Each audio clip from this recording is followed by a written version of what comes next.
paalala mo sa mga anak mo kung anong dapat nilang itakwil na kasalanan. Gawa ng laman. Para hindi sila makapag-commit sa ilang gusto. Para maging immovable sila. Always abounding in your work.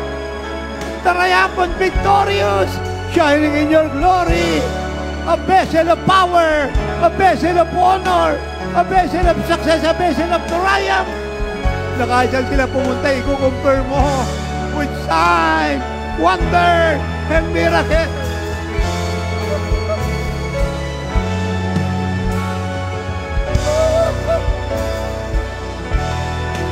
Yes, Lord! Linisin mo ang church! Ihanda natin ang church sa pagbabago.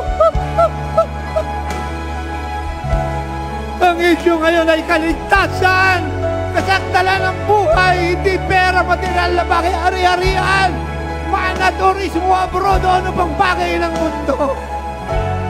Ang importante ay ang ating pamumuhay kagaya ng Panginoon, ang kaligtasan ng ating pamilya, ng ating bayan, ang pagtatapos natin ng kalooban ng Ama at ng mandato